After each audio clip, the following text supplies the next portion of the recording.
அனைவருக்கும் வணக்கம். Gold medalist Hindi guide வழங்கும் கற்க கதடர நிகழ்ச்சிக்கு தங்களை வரவேற்பதில் பெருமகிழ்ச்சி அடைகிறேன். सबको सादर प्रणाम. गोल्ड मेडलिस्ट हिंदी गाइड प्रस्तुति कर्क कसडर कार्यक्रम पर आप सबका हार्दिक स्वागत है. जैसा कि हमने पिछली 5 तारीख को शिक्षक दिवस मनाया था, उस दिन शिक्षकों का सम्मान होता है. हर जगह स्कूल और कॉलेजों में या आम जगहों पर सभाएं होती हैं और शिक्षकों का सम्मान होता है. ये हमारा धर्म है, क्योंकि माता और पिता के बाद गुरु का सम्मान सबसे ऊंचा है. जैसा कि कबीरदास कहते हैं, मेरी समझ में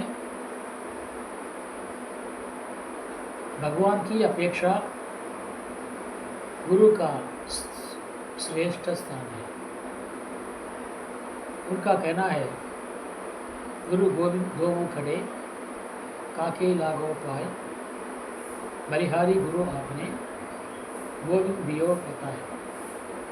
क्योंकि गुरु ने ही मुझे गोविंद के बारे में सिखाया था, इसलिए गुरु भगवान से श्रेष्ठ है मेरे ख्याल में. ऐसा उन्होंने कहा.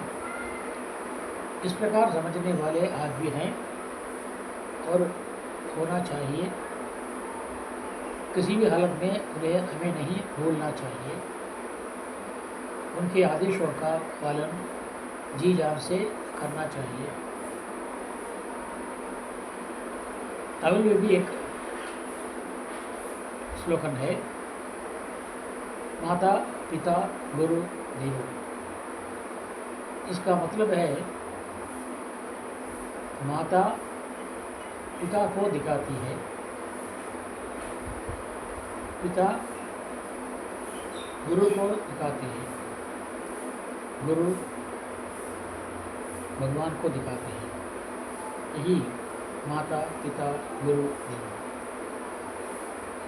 தமிழிலே ஒரு சொல்லடை உண்டு, தாயறியா சொல் உண்டோ என்பார். தாயறியா சொல் உண்டோ என்ற அந்த சொல்லடைக்கு பொருள் என்னவென்றால், தாய்க்குத்தான் தன்னுடைய குழந்தையினுடைய தந்தை தெரியும். தாய் சொல்லித்தான் குழந்தை தந்தையை அறிவாள்.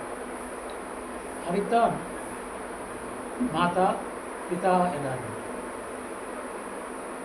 4 வயது ஆன பிறகு பள்ளிக்கு போகிறதுக்கு பருவம் வந்த பொழுது தந்தையார் தான் தன்னுடைய குழந்தையை பள்ளிக்கு அழைத்து சென்று அவனை தன்னுடைய குருவிடம் ஒப்படைத்து, இவர்தாப்பா அவனுடைய குரு, நீ இவர் கட்டளைக்கு கீழ்ப்படிந்து அனைத்தையும் கற்றுக்கொண்டு சிறந்த ஞானியாக வரணும் என்று வேண்டிக்கொள்வார். அப்புறம் குரு அவனை ஏற்றுக்கொள்வார். இப்படிதான் பள்ளி இருக்கிறது. அந்த காலத்தில் குருகுல கல்வி சில ஆண்டுகள், பல ஆண்டுகள் ஆசிரமத்திலே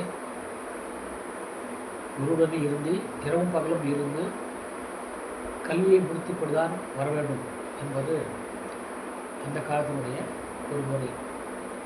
அப்படி குருவிடம் தன்னுடைய குழந்தையை ஒப்படைக்கிறார் தந்தையார். அதான் தந்தை குருவை காட்டுகிறார். குரு யாரை காட்டுகிறார்? தெய்வத்தையே காட்டுகிறார். அரிதான கல்வியை தந்து, அழியாத கல்வியை தந்து அவனை வல்லவனாக நல்லவனாக மாற்றுவது குருவே.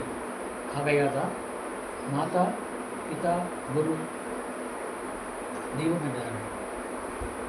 தெய்வத்தையே காண்பித்த அவ்வளோ உயர்ந்த மனிதராகிய குருவை, அதாவது ஆசிரியர் பெருமக்களை மதிக்கும் விதமாகத்தான் आश्रय दिनम கொண்டாடப்படுகிறது. शिक्षक दिवस मनाया जाता है. इसी प्रकार हम जो अब पढ़ रहे हैं और बोल रहे हैं हिंदी भाषा, इसके लिए हिंदी दिवस भी अभी आने वाला है.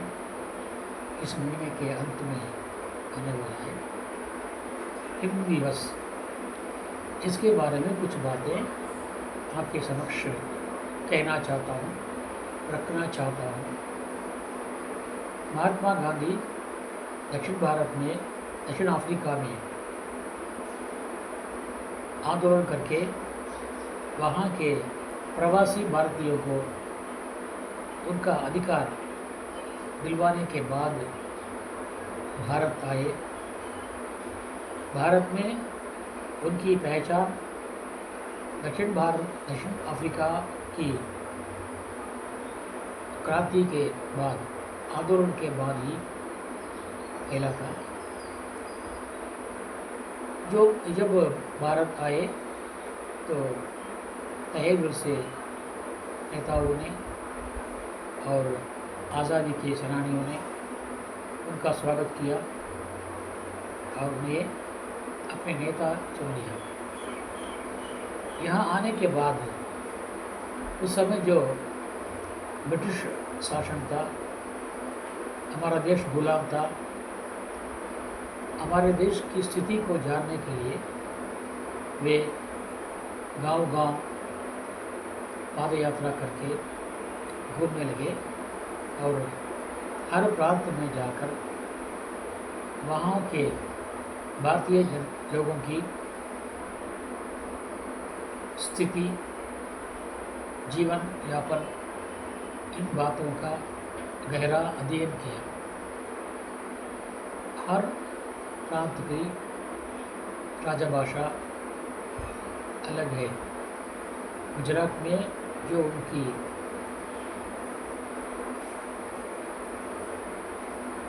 मातृभूमि थी तो वहाँ की भाषा गुजराती थी. उसके बाद असम आए, वहाँ की भाषा असमिया थी. उसके बाद बंगाल आए, वहाँ की भाषा बंगाली थी. उसके बाद उड़िया आए, उड़ीसा की भाषा उड़िया थी. इस प्रकार हर प्रदेश की भाषा अलग अलग थी. इनके बीच हर प्रांत में जाकर के वहाँ की भाषा जानना और वहाँ की बोली समझना और उनसे संपर्क बढ़ाना बड़ा कठिन कार्य था. इसीलिए उन्होंने सोचा कि क्यों ना हम एक संपर्क भाषा का प्रचलन करें. उनके दिल में आया कि भारत में सबसे अधिक मात्रा में लोग हिंदी भाषा बोलते हैं, क्यों ना हम उस भाषा को आम भाषा, संपर्क भाषा के रूप में प्रयुक्त करें. एक ख्याल उनके दिल में आते ही उन्होंने सोचा केवल उत्तर भारत ही नहीं, दक्षिण भारत भी, क्योंकि उनकी भाषा, उनकी बोली भिन्न है, इसलिए उन्हें भी हम इसमें मिला लेंगे. और उत्तर भारत वासी और दक्षिण